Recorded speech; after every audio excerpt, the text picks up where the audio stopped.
E hoje nós vamos ler o capítulo 5, que começa assim. 3 dias depois, Esther vestiu seus trajes de rainha e colocou-se no pátio interno do palácio, em frente ao salão do rei. O rei estava no trono de frente para a entrada. Quando viu a rainha Esther ali no pátio, teve misericórdia dela e estendeu-lhe o cetro de ouro que tinha na mão.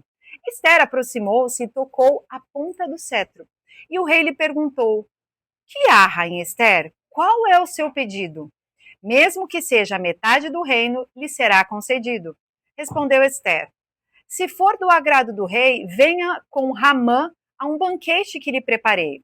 Disse o rei: tragam Ramã imediatamente para que ele atenda ao pedido de Esther.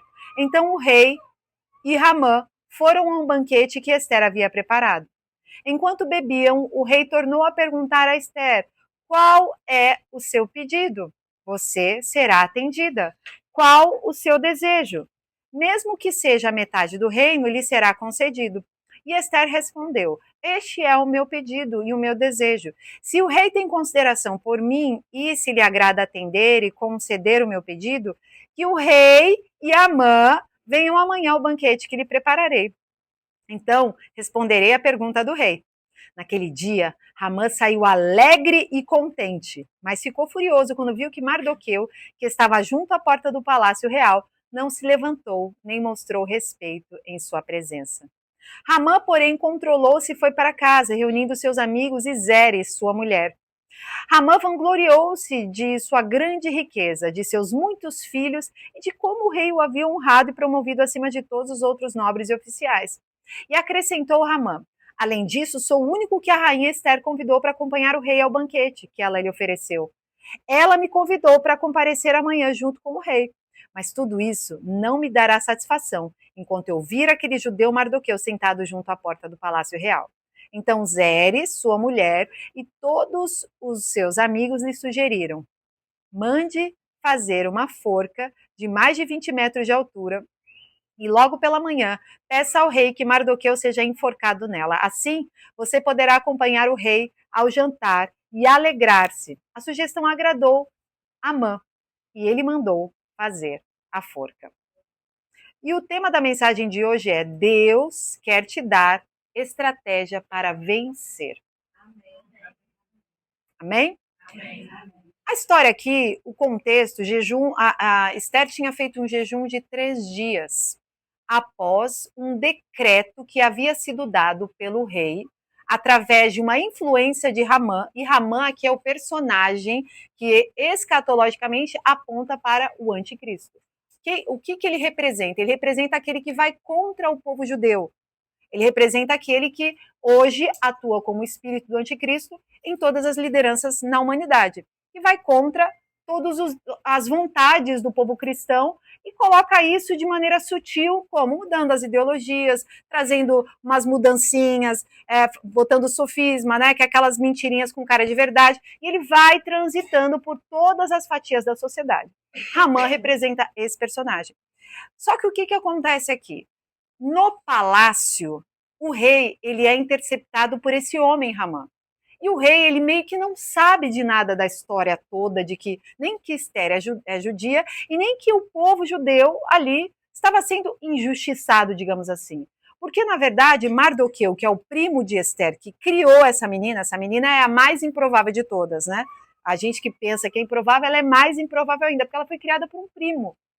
Que mulher criada por um primo continua bela ao ponto de poder ser aceita por um rei, né? Mas sim, essa mulher improvável, ela representa quem? A Igreja de Cristo. Então, quando a gente olha para Esther, a gente precisa sempre olhar para a história em si e olhar para ela representando a Igreja de Cristo. Esther é um livro totalmente escatológico. Quando eu falo escatológico, aponta para a Igreja no tempo do fim. Então, Esther aqui, o que ela faz? Ela consegue entrar no palácio para um momento como este. Ela, que foi o que nós estudamos semana passada. Ela entra em um local onde ali dentro ela poderia fazer algo. Porque às vezes a gente até quer fazer algo por alguém, em uma situação, mas a gente não está no lugar certo, nem com a pessoa certa e nem no momento certo. E não adianta a gente querer interceptar algo se a gente não está exatamente na posição que Deus quer que a gente esteja. E Deus estava posicionando Esther exatamente no local que Deus queria, para um momento exato que Deus queria, porque Deus trabalha através do tempo dele, enquanto que nós trabalhamos através do nosso tempo. E quando a gente consegue entrar no tempo de Deus, é quando a gente está realmente sendo guiada pelo Espírito Santo. E Esther estava, de alguma forma, sendo guiada por Deus durante toda a trajetória dela. Então, o contexto aqui do capítulo 5, o que está acontecendo? Esther foi convencida pelo seu tio, lembrem que ela não queria começar o jejum. E aqui, eu falei algo semana passada e eu vou reforçar que o Espírito Santo representa o tio, o primo dela, que é Mardoqueu. Precisamos estar muito conectados com o Espírito Santo. Por quê? Vão chegar horas que a preguiça vai vencer, ok? Que a baixa estima vai vencer. Mas o Espírito Santo, o que ele faz? Ele fala, não é pela tua vontade, vai. Ele faz assim, ó, vai. E aí você tá indo, você tá no ônibus, você fala assim, mas eu não queria estar aqui. Mas você vai, porque não é o que você quer, é o que eu quero. E aí a gente entende que a vida com Deus não tem muito a ver com as nossas vontades.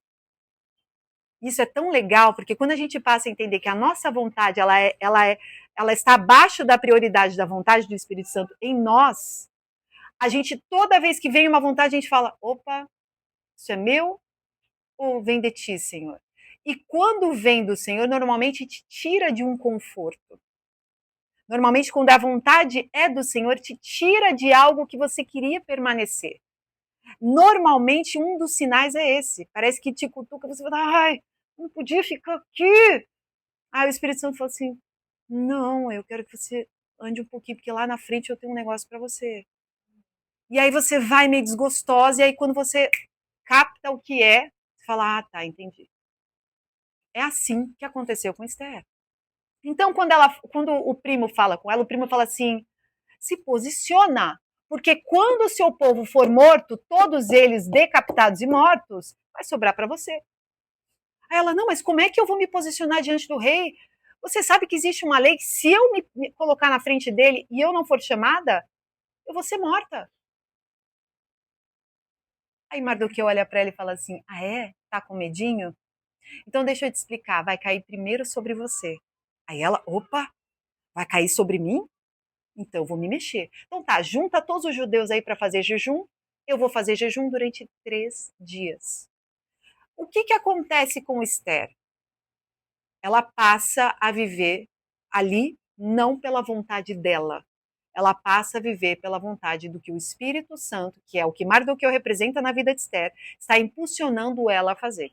Por isso que é tão importante a gente estar perto de pessoas que são guiadas pelo Espírito Santo. Primeiro, que as 5 pessoas que você mais anda são as pessoas que você fica mais parecida com elas. Segundo, que os conselhos vindo destas pessoas podem ser conselhos vindo do Espírito Santo de Deus ou conselhos que vêm da própria pessoa. Não tem a ver, às vezes, com o maligno, tem a ver com a pessoa, e a pessoa não está direcionada pelo Espírito. Se ela não está direcionada pelo Espírito, você também vai receber o conselho, não vai ser direcionado pelo Espírito. O que acontece ali? Ela aceita a sugestão. E após 3 dias, ela se posiciona. Olha que interessante. Ela finalmente se apresenta diante do rei. A palavra de Deus diz ali na frente, lá no comecinho, ó, 3 dias depois, ela primeiro veste os trajes de rainha e coloca-se no pátio interno do palácio. Significa que o palácio tinha um pátio externo, ok? E significa que ela precisava vestir algo diferente. E aqui tem muitas mensagens para nós quanto a como nós nos posicionarmos na nossa vida. Quando eu quero algo, quando eu estou atrás de um propósito, quando eu estou querendo ser intencional. Porque entendam algo, o Senhor está à busca e vai continuar à busca de mulheres intencionais. Que são mulheres intencionais? Mulheres que tudo o que elas fazem tem uma intenção. Intenção do quê? De levar o reino de Deus à frente. E eu sempre falo isso para vocês: levar o reino de Deus à frente nem sempre é entregar um papelzinho escrito Jesus te ama. É sobre como eu reajo às situações que vão me afrontar. É sobre como eu reajo às pessoas que eu vou me deparar. É sobre como eu estou disposta a apagar fogos que aparecem, a ser a apaziguadora, a ser aquela que traz, opa, vamos pensar direito, daqui a pouco a gente conversa sobre isso. Vamos orar? Você está sempre fazendo isso aqui, ó.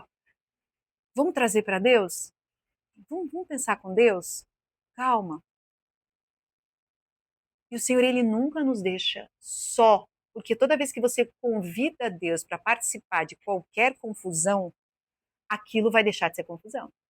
Porque onde Deus está, não há confusão. Falei isso para ela hoje.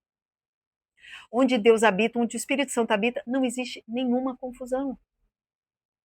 Por mais difícil que seja, mais cansativo que seja, por mais que você esteja sendo injustiçada, o Senhor, ele vem e ele traz uma paz. Aquela paz que diz assim, eu estou cuidando. Não parece, mas eu estou cuidando. E Esther estava exatamente com essa paz. E por isso que ela entrou aonde? Dentro do pátio. Ela estava fora, no lugar onde os meros mortais podiam ficar, e ela entrou num lugar onde aquele que entrasse tinha duas opções: ou ser aceito ou morrer. Ela arrisca a sua própria vida e começa a colocar uma ação, uma estratégia divina para a salvação do seu povo. Talvez a sua função hoje não seja de salvação do seu povo, mas seja de salvação da sua casa. E talvez você precise encontrar a estratégia que Deus tem para você, como mulher, que traz essa salvação para sua casa, de se posicionar na hora certa, depois de um preparo, porque mulher despreparada vai ser pega como ladrão da noite. Nós falamos sobre isso semana passada. E entendam algo, por mais que o homem seja o sacerdote das casadas, a mulher que está desperta, ela ajuda o homem no seu posicionamento também. E ajuda muito. Ok? Então, este capítulo mostra esse momento exato em que uma mulher ungida rompe com o medo. Ela tem total medo de entrar na sala do trono, de entrar no lugar onde o rei está. Mas ela rompe por completo.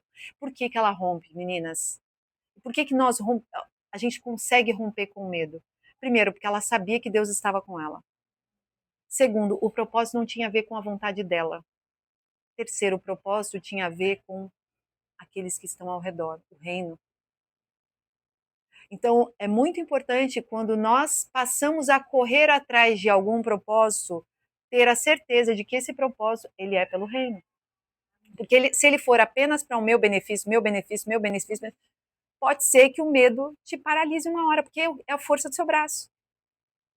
É para você. Mas quando é para Deus, Senhor, não dá para mim. Mas eu tô aqui. Quer que eu vá? Eu vou. Mas não dá para mim. Bem-aventurados os pobres de porque eles herdarão o reino dos céus. O que significa isso quando eu tô bem-aventurado? O que é bem-aventurado? É aquela pessoa que está, eu tô feliz, eu tô cavalgando na direção correta. Eu estou com o meu espírito pobre. O que é espírito pobre? É aquele espírito humilde. O humilde é aquele, na tradução original, aquele que está pedindo. Ele pede para Deus, fala, Senhor, eu não tenho. O Senhor pode me dar? O Senhor olha para isso e fala, uau. Por isso que a palavra de Deus diz que os humildes herdarão o reino. Porque quando a gente se coloca nessa prontidão para o Senhor, a gente pode estar tudo dando muito certo. Sabe assim, quando está tudo rompendo? Aí você fala assim, agora é a hora que eu vou dar um passo para trás, eu vou buscar mais ainda Deus. Por quê? Porque não é para mim, não é por mim, não sou eu, não estou fazendo nada, é Deus que faz. Tudo que a gente tem, seja você realizou no trabalho, deu tudo certo, está tudo acontecendo, começou a esquecer de Deus, pode ter certeza, a conta vai chegar para você. Porque se Deus te dá coisas, se Deus permite que você viva coisas, é justamente para você estar mais ligada a Ele, não mais distante dele. Então essa mulher, ela atua com sabedoria, ela atua com discernimento para cumprir o seu papel no reino. E aqui eu quero que você, no seu coração agora, faça essa pergunta: qual é o meu papel no reino? Que coisa linda a gente trazer essa responsabilidade para nós. E parar de colocar essa responsabilidade só para o outro, né? Na verdade, os grandes nomes que a gente ouve falar, até a própria Madre Teresa, a gente ouve os nomes e fala, nossa, como é que a pessoa fez tudo isso, né? Ela trouxe para ela um senso de responsabilidade. Qual? Qual é o meu papel? Eu preciso realizar algo, eu preciso fazer. Ah, mas precisa ser conhecida para fazer? Não, precisa, você tem dinheiro? Não. Dentro do seu papel, dentro do seu chamado, dentro dos seus dons, o que você já tem em mãos, o que você. A gente precisa sempre se perguntar isso, no lugar que eu fui plantada, no lugar que eu estou, o que eu posso ser para o reino de Deus? Então, em primeiro lugar, Esther, ela se veste, né? Ela se veste com vestes reais. Então, primeira coisa que o Senhor ministrou no meu coração para falar para vocês, mulheres, que hoje querem estar posicionadas no seu propósito, na sua casa, principalmente na sua casa, dentro da sua família, ou dentro do seu propósito, onde você está sendo plantada hoje, vista-se da identidade que Deus te deu. Você faz parte da realeza. Se nós somos filhas do rei, a gente precisa se vestir como nós somos. E vestimenta fala do que, meninas? Eu preciso de um posicionamento intencional. Lembra que eu acabei de falar disso? Diante do meu objetivo. Não adianta eu estar ali desleixada. Se eu vou para uma reunião importante, como a Ritinha aqui, eu posso ir com uma roupa de praia? Por quê? Porque a roupa vai trazer para mim o meu posicionamento da posição que eu tenho naquela reunião. Dentro do reino de Deus é a mesma coisa. Então, se eu estou indo em direção a Deus, a primeira característica é que uma mulher bem intencionada, ela precisa se vestir de santidade. E o que é vestir de santidade, meninas? Eu não falo mais como eu falava antes. Entende? Eu não posso mais aqueles pensamentos que antes me agrediam e eu colocava ele para frente para agredir outras pessoas, eles não podem mais fazer parte de mim. É como se assim, o filtro que passava por mim, que antes ele estava cheio de sujeirinha, eu vou limpando, e ele vai se tornando cada vez mais limpo aquele filtro. E aí quando a água passar por mim, já não tem mais tanta sujeira. Obviamente que pecado todas vão ter sempre, mas os pecados eles vão se tornando menos frequentes e você se constrange com muita rapidez. O seu limiar para pecado ele vai se tornando cada vez mais alto. Então, se você viu que o seu pensamento não teve amor por alguém, você já fala, Senhor, me ajuda a ter amor por essa pessoa. Não estou conseguindo ter amor por ela, Senhor. Eu estou tentando, mas não estou conseguindo. Eu boto o joelho no chão e choro. Me ajuda, Deus, me ajuda. Eu sinto que eu estou com raiva, eu sinto que eu não liberei perdão ainda. Você começa a perceber o seu íntimo, assim como o salmista Davi, quando ele escreve, ele fala: Senhor, cria em mim um coração puro e renova em mim um espírito que eu possa assim voltar ao que eu era antes, que eu possa voltar ao primeiro amor. E às vezes a gente se deixa levar. É igual a história da dieta, né? Eu agora, até falei para minha Nutri, deixo penduradinho uma fita métrica no meu banheiro e a balança. Mas isso é profético. Por quê? Tudo aquilo que você não cuida, desbanda. A gente precisa ter planejamento para a vida, para cuidar do nosso corpo, para cuidar da nossa mente, para cuidar do nosso espírito. Que horas que é o devocional? Ah, é de tal a tal hora? Não, hoje eu não vou poder fazer de tal. Então, coloca um outro horário. Que hora você vai cuidar do seu corpo? O que você vai se alimentar? Não adianta a gente levar a vida assim, ó. Que a conta chega, gente. E deixa eu te falar, mente forte é espírito forte e é corpo forte. Se o seu corpo não está forte, isso vai descarrilhar tudinho. E outra, se Deus quer usar o Senhor, eu sempre falo isso, o Senhor ele vai nos usar conforme nós temos a disponibilidade. Então, digamos que assim, quanto mais você renuncia, quanto mais você decide se abster de vontades, mais o Senhor te entrega. É mais ou menos assim a ordem de Deus. Quanto mais você decide cuidar do templo do Espírito Santo, cuidar da sua mente, deixar entrar só o que agrada a Deus, quanto mais você vai fazendo isso, o Senhor ele encontra um lugar. Na verdade, o Espírito Santo ele é tão educado que assim ele só entra em ambientes que a gente permite e faz esse ambiente. Por isso que eu falo, uma mulher em casa que sabe dosar, minha amiga, não tem para ninguém. tem para ninguém. Ela sabe quando a criança não está bem, ela já olha, já bota o joelho no chão e, Senhor, olha, tá, deu ruim ali. Me ajuda aí, o que eu faço com essa criança? Ela sabe quando está apontando, o marido está apontando, corre atrás para ver, está precisando de ajuda aqui. Ela funciona como o termostato. Está muito frio, esquenta um pouquinho.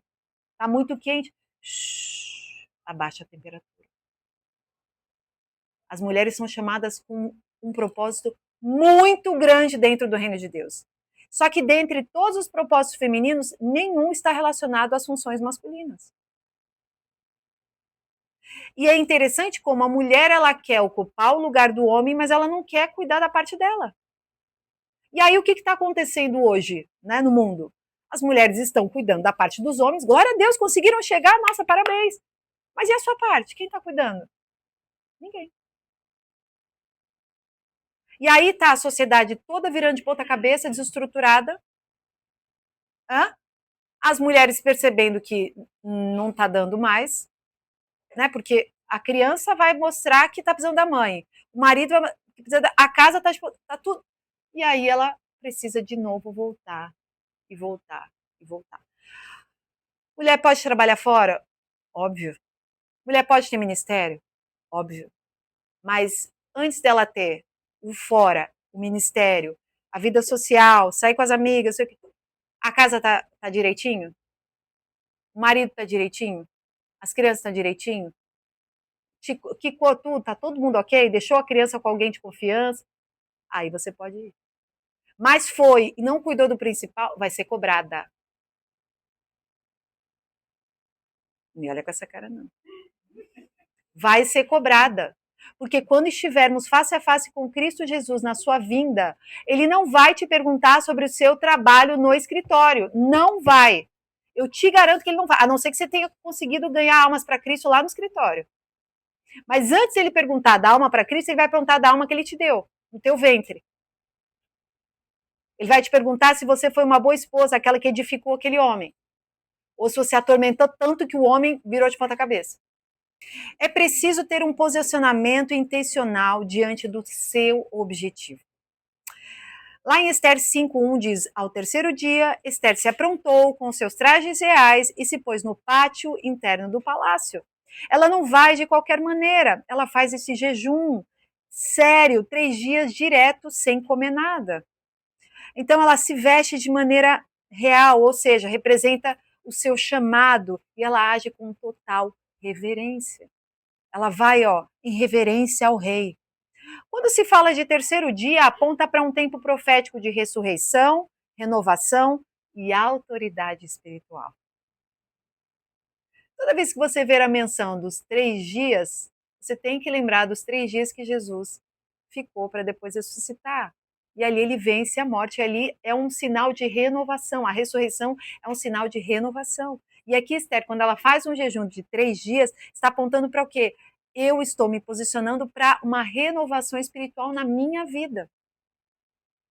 Esther estava fazendo isso com ela e com o povo. Oséias 6:2 diz assim: depois de 2 dias ele nos dará vida novamente. Ao terceiro dia nos restaurará para que vivamos em sua presença. Esse é o profeta Isaías falando sobre os 3 dias da ressurreição. Muitas mulheres querem interceder. Você quer ser uma intercessora, a sua motivação é maravilhosa. Você quer alcançar milagres, você quer viver propósito. Eu tenho certeza que todas vocês querem, mas não tem preparação espiritual. E aí se frustra.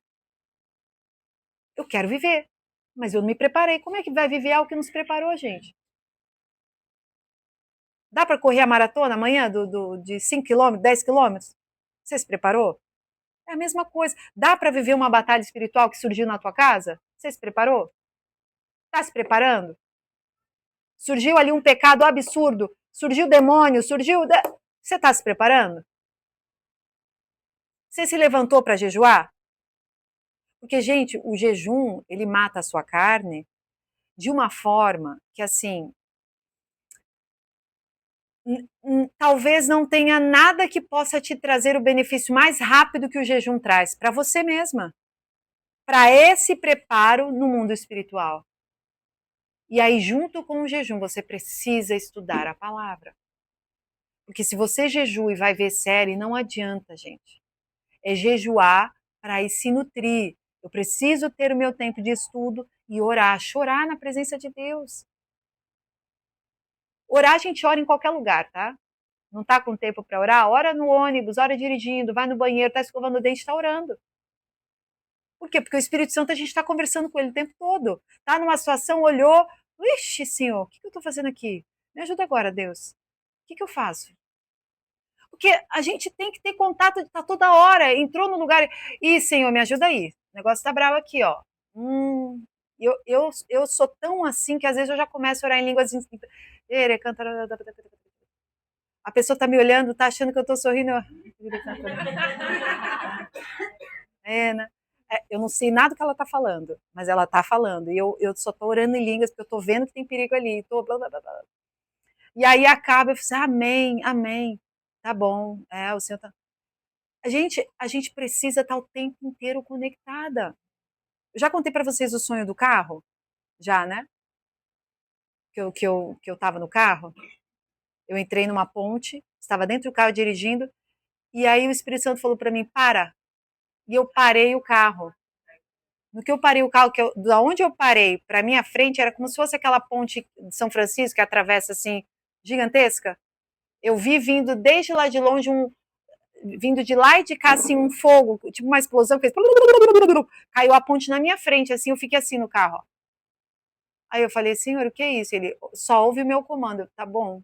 Eu faço o que agora? Agora você vira para a esquerda e vai desviando para sair. Aí quando eu virei para a esquerda e fui desviando para sair, foi explodindo tudo atrás de mim enquanto eu ia indo assim. Eu entrei numa casinha e lá eu estacionei e o senhor foi falando assim, isso foi lá no começo da Lugarizados, quando a gente fez em casa. O senhor falou para mim assim, avisa o meu povo que enquanto eles me ouvirem, nada de mal vai acontecer. E ali eu tive uma certeza do quanto o Espírito Santo ele sonda o tempo todo a gente. Então, assim, quando a gente vê que existe um caminho mal em nós, não adianta a gente querer demorar para mostrar aquilo logo para ele. Não, a gente bota logo o joelho e fala assim, tá ruim aqui, Senhor, me ajuda aqui. Vem me quebrantar, vem, faz de novo, faz tudo de novo. E é isso. A partir do momento que a gente se orgulha de nós mesmos, e que não, eu tô tão boa, nossa, eu tô tão maravilhosa, deu ruim. Ninguém tá boa para nada. A gente está sempre pedindo, Senhor, nos ajuda. Me ajuda todos os dias a estar sedenta. Me ajuda todos os dias a te buscar. Tô preguiçosa, Deus. Tô. Acomodei de novo. Me ajuda aqui. Me tira da preguiça. E vambora. Se tiver precisando de umas cápsulas de suplemento, toma as cápsulas de suplemento também. Se tiver precisando de uma ajuda, pede ajuda também. Porque não é porque você está pedindo ajuda para Deus que você também não se movimenta. Deus trabalha no movimento, tá, gente? Vestidura real significa santidade da noiva de Cristo. Apocalipse 19:7 diz: regozijemo-nos, vamos nos alegrar e dar-lhe glória, pois chegou a hora do casamento do Cordeiro e a sua noiva já se aprontou. Olha aí, Esther se aprontando. Foi-lhe dado para vestir-se linho fino, brilhante e puro. O linho fino são os atos justos dos santos. Olha aqui, mais uma característica da sua vestimenta. Atos justos dos santos. Quem são os santos? Nós. Os nossos atos justos. Quanto mais atos de justiça, a gente sendo justos com nós mesmos, com as pessoas ao nosso redor, a nossa vestidura vai ficando mais branca. Eu tenho vestidura para entrar na presença do rei. Agora, se eu estou vestida de pecado, de falta de perdão, de raiva dos outros, de inveja, não tem como entrar na presença do rei, gente. Pegou? Esther mostra que o acesso ao trono exige consagração, vestimenta adequada e discernimento.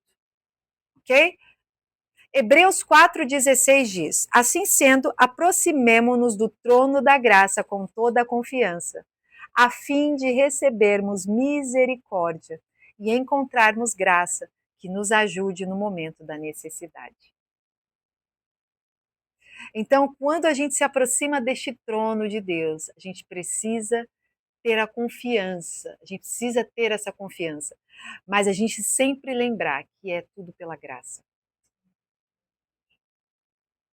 E aqui vai o segundo tópico que o Senhor ministrou no meu coração, que é: somos dependentes da graça de Deus.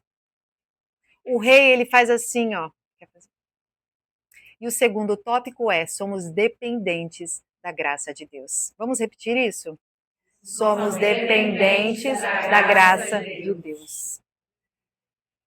Quando o rei ele aponta o cetro, para quem não sabe, cetro é como se fosse um cajado com um ponto arredondado, ponta arredondadinha. Quando ele faz assim, esse cetro representa a graça de Deus. Quando ele faz assim, ele está dizendo para Esther: encosta, que a partir do momento que você encostar, a graça te justifica.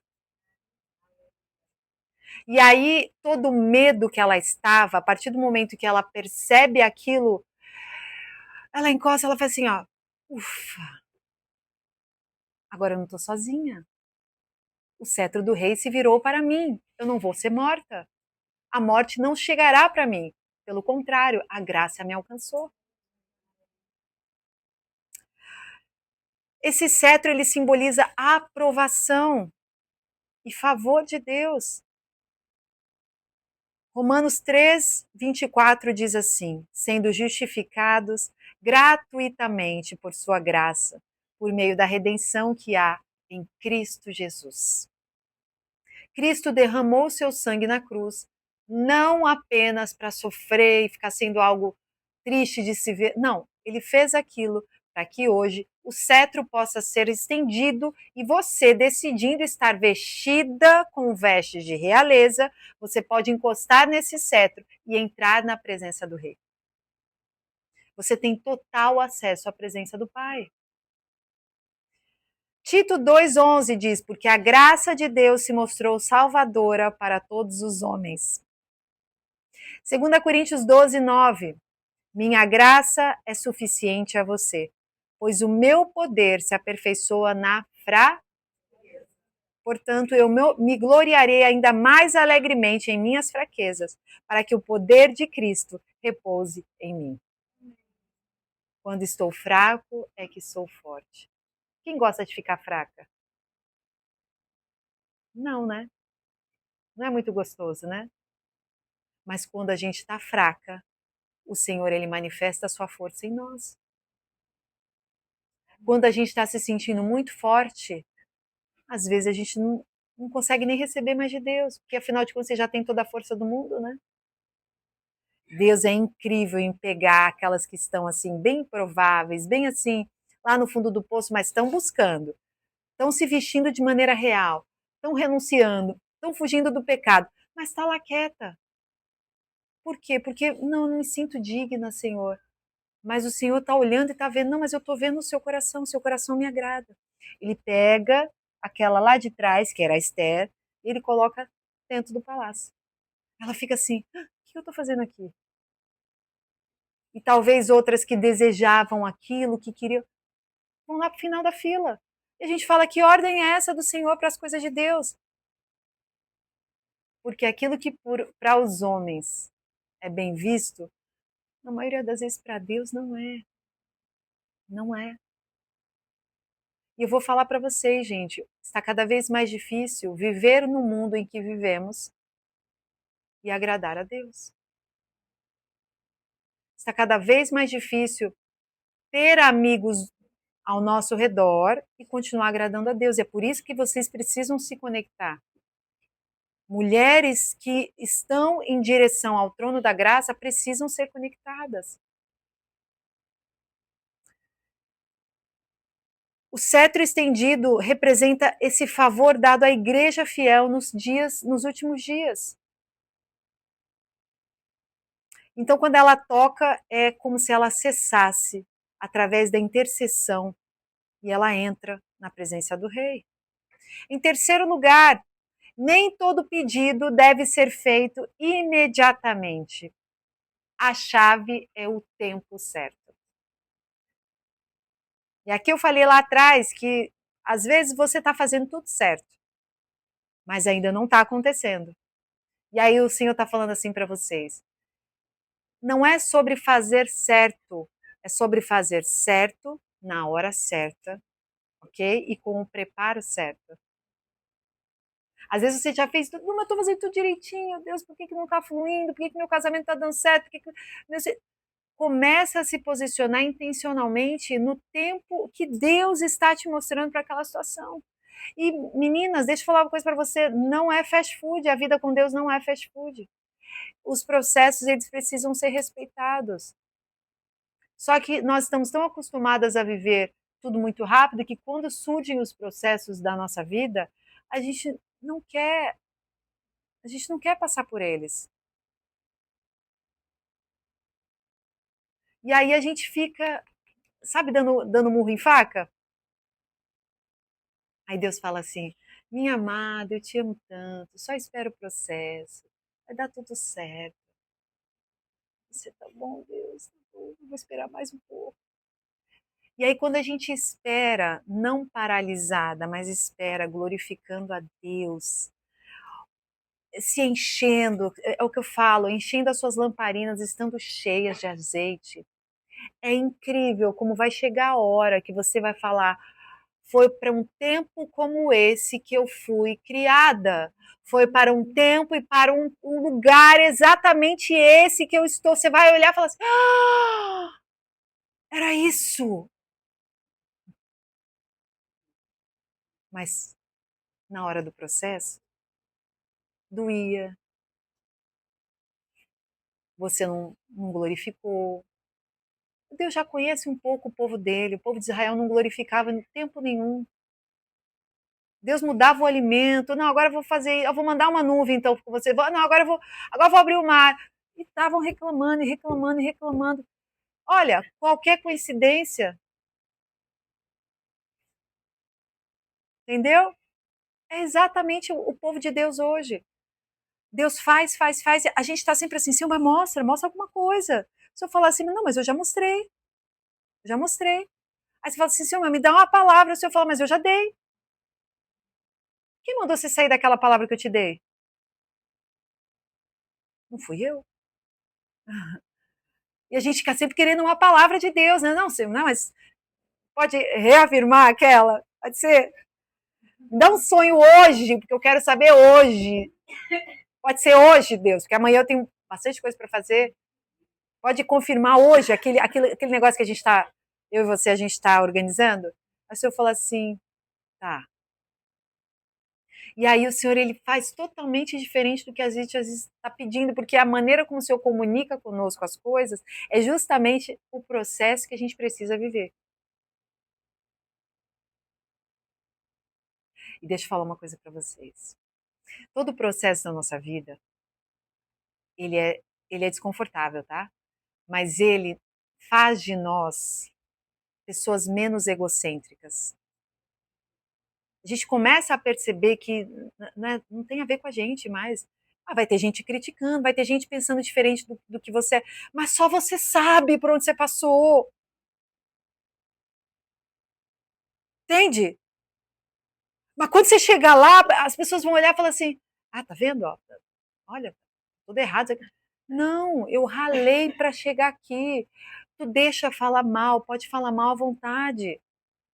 Você só fala assim: sou eu e Deus, é o meu processo com Ele. Se quiserem falar mal, à vontade. Deus é o Deus de justiça. E é tão incrível como o Senhor, ele. Essa questão da injustiça de falar mal dos seus filhos. Aí eu até gostaria de contar algumas experiências, mas eu já vivi muitas experiências de esperar. Ah, falou mal? Amém. Glória a Deus. Que bom que falou mal, sinal de que eu estou sendo vista, né? E aí o Senhor vai lá e acontece algo, e eu fico assim: uau, Senhor. O Senhor é demais. Então, assim, vamos crer que o Senhor está o tempo todo cuidando da gente. Ele está o tempo todo nos levando. E às vezes, situações que você pensava que estava sozinha, não é que ele estava com você, ele estava te carregando naquela situação ali. Porque se tivesse te deixado no chão, tu não estava nem aqui hoje. Precisamos ter sabedoria na estratégia. Não, não é tudo de uma vez. O que Esther fez? Hã?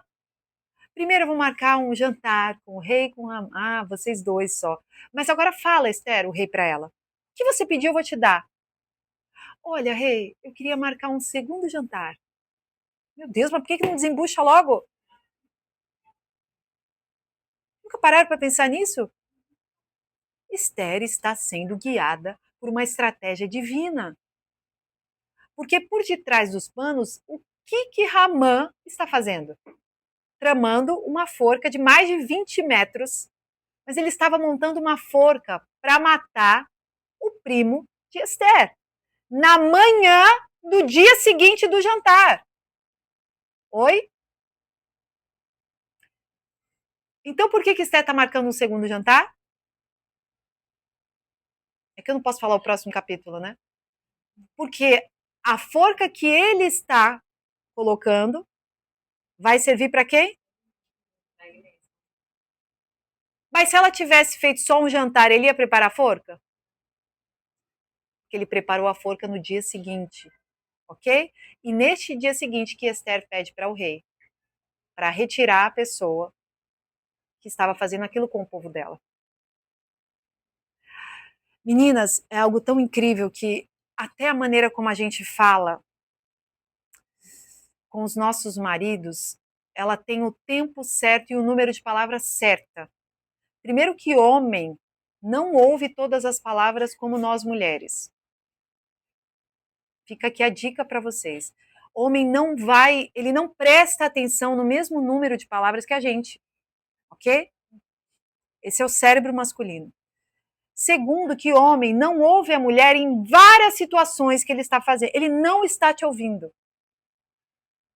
Então, aqui mostra o quê? Esther, ela tinha tanta sabedoria com esse homem que ela falou assim: eu vou dar um jantar primeiro. Se eu já soltar aqui, não é a hora certa ainda. Talvez ele me ouça, mas ainda não é. Eu não vou chegar lá no coração dele.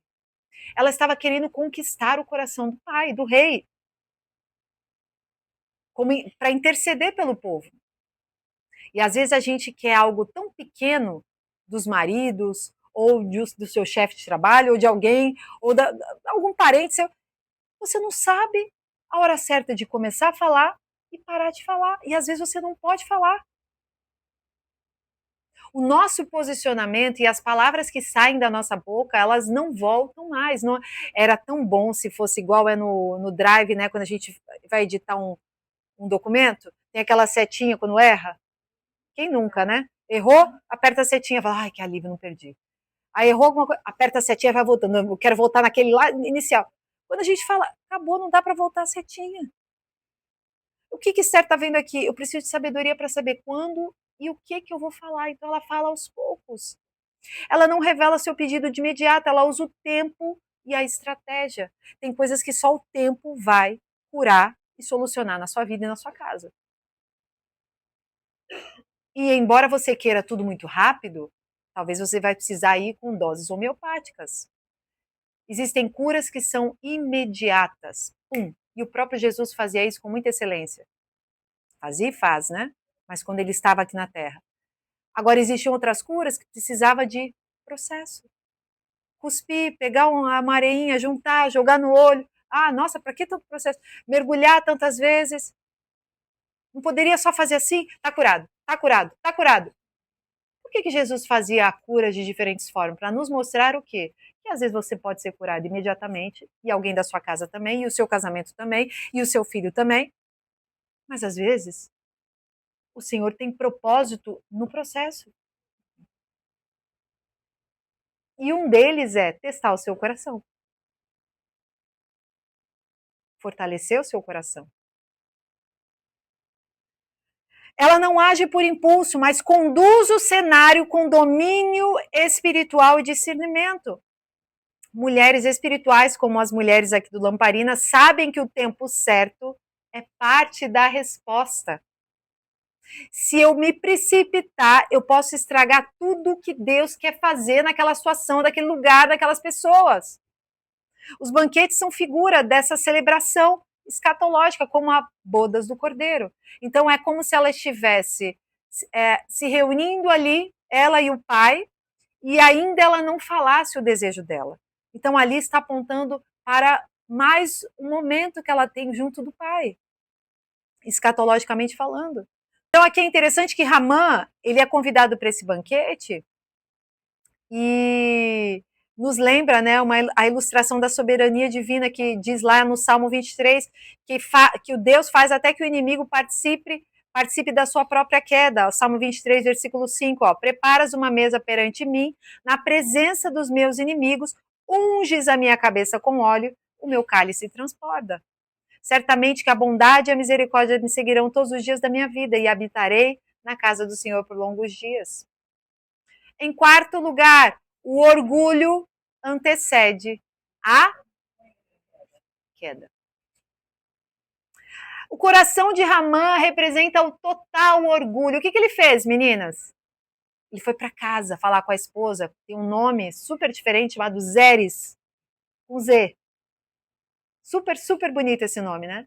E ele foi e estava se gabando pelo número de filhos, e ele virou e falou assim: olha, eu fui o único convidado a jantar com o rei. A rainha só convidou eu. Ele estava se sentindo a última Coca-Cola do deserto. Só que não. Então aqui fica a dica. Às vezes, em alguma situação, ok?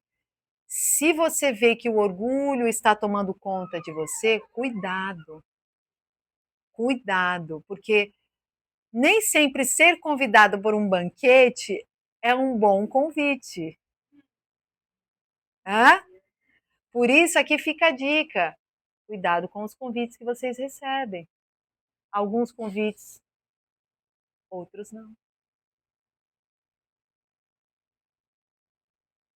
Deus está testando as nossas renúncias. Deus está testando para onde que Ele pode te levar hoje. Deus está nos testando. Porque Deus, Ele não precisa da gente. Mas quando Ele enxerga um verdadeiro adorador, que o adora em espírito e em verdade, uma adoradora que realmente anseia por cumprir a vontade dEle, Ele se alegra. E domingo, quando eu fechei os olhos, o Senhor me mostrou um sorriso.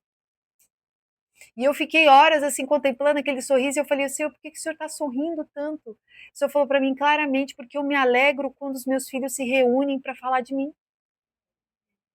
Isso alegra o coração do Senhor. O Senhor, ele se alegra com o povo sedento.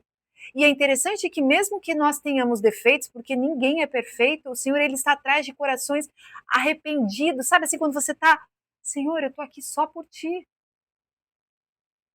Não se trata de mais uma reunião, não são reuniões. E olha só, se você ainda fixa as reuniões que nós fazemos a pessoas, comece a fazer um exercício de não se fixar mais. Não é sobre o pastor da igreja, não é sobre porque é youtuber, porque é isso. Deus não está à procura de pessoas nem conhecidas, nem que fixem o nome. Não é sobre isso. É tão incrível isso, né? Deus, na verdade, ele levanta as pessoas que não querem ser levantadas, não querem ficarem sendo vistas como a pessoa que está fazendo algo. Entende a situação? Porque você não tem que ver a pessoa, você não tem que ver. Na verdade, assim, quando a gente olha para João Batista é um exemplo tremendo do que eu quero falar para vocês. João Batista carregava uma mensagem e o chamado de João Batista era tão incrível que o chamado dele era declarar a voz do que clama no deserto. Né? Eu sou a voz do que clama no deserto. Arrependei-vos, por é chegado o reino dos céus. João Batista, ele andando e falando assim, eu sou a voz desse. Aí ele foi para um deserto. Assim que Jesus começa o seu ministério, o que acontece com João Batista, gente? Morre. O chamado de João Batista foi considerado assim, um dos chamados mais incríveis, mas foi curto, foi rápido. Por quê? Porque não tinha a ver com ele. Agora, ele vivia uma vida no deserto.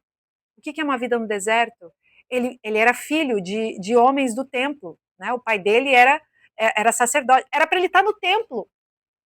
Era para ele estar se visto, todo vistoso lá, se sentindo. Ele falou assim: não, o Senhor me chamou para uma vida no deserto. O que é vida no deserto? Vida de renúncia. Então, João Batista, ele não carregava uma mensagem, ele era um mensageiro. E às vezes a gente quer carregar mensagem, a gente não quer ser mensageira. E ser mensageira se trata do quê? Quando ele vem, eu morro. Quando ele chega, eu tenho que morrer. E isso tem que acontecer de uma maneira assim, ó. Eu transfiro tudo para ele. É como se assim, ó, reflete em mim, mas vocês não podem só me ver, vocês têm que vê-lo. Então isso é tão incrível, porque o Senhor ele está atrás de pessoas assim. E eu arrisco em dizer que o Senhor está avivando mulheres que têm esse anseio. Que falam assim, não é sobre mim, Deus, mas eu estou à disposição de refletir a Ti e ser uma mensageira. E aí, tudo que você faz, mesmo com seus defeitos, com seu temperamento colérico, tá difícil, né? É difícil, a bichinha é difícil. Mas, Senhor, estou disponível. Ou vocês acham que o apóstolo Pedro era fácil de lidar? Ramã representa tudo o que se trata de arrogância espiritual e carnal. Sabe aquela coisa? Uau, quando eu faço acontece? Nossa, Deus quando me usa mesmo, viu? Ah, só Jesus, né? Se você parar pra ver, chega a ser engraçado isso. É engraçado, né?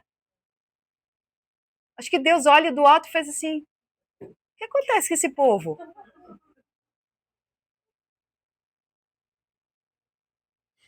Ah, é o Deus que cria todas as coisas, ele nos cria.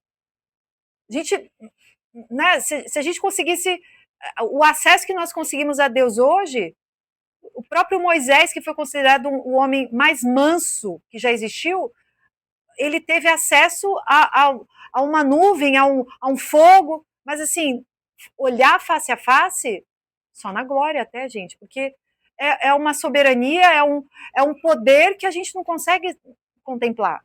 A gente não consegue contemplar esse poder do Senhor. A gente tenta, né?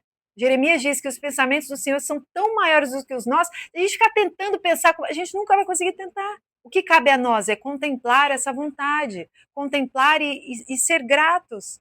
Então, Ramã representa todo esse oposto, é aquele que o coração cresceu de tal forma, né? Que ele ficou arrogante. As mulheres espirituais discernem que o orgulho do inimigo é o prelúdio da sua queda. Então você está convivendo com alguém orgulho, ora pela pessoa, mas você já sabe que se continuar, vai direto pro chão.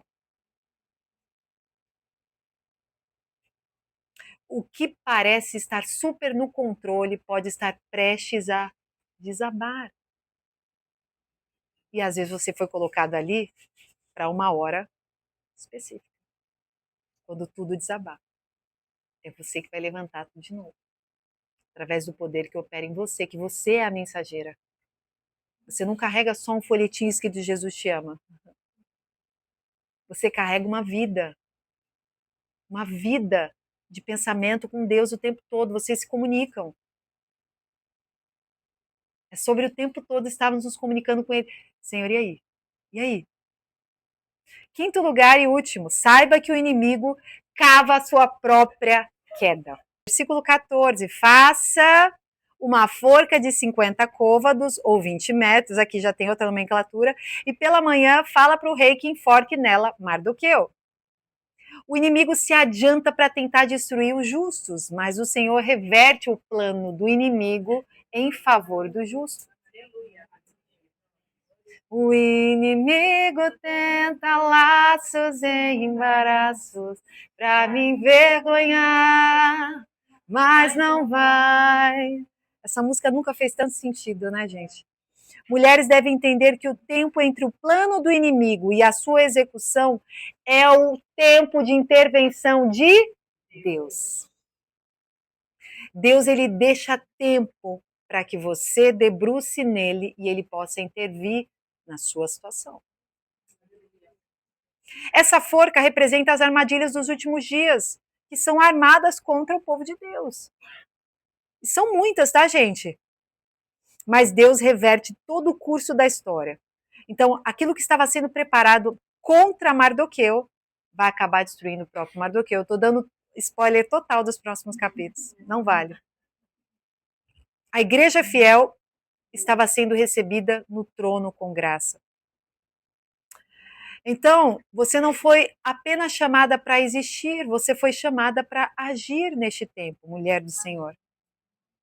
Então é tempo das mulheres cristãs deixarem os seus palácios, né, os seus aconchegos e entenderem que mesmo que o inimigo esteja se levantando contra você, contra a sua casa, aquilo que ele está armando contra você não vai crescer para o seu lado. Porque você está com vestes reais.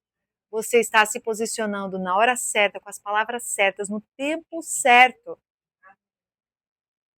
E este posicionamento intencional passou antes por um preparo. A gente fez um jejum aqui juntas e quando eu fiz esse jejum juntas, eu estava orando, o Senhor falou, inicie um jejum com elas, porque depois eu quero que elas continuem jejuando sozinhas. Existem um jejum de grupo, existem jejuns individuais. Eu já falei um pouco sobre isso.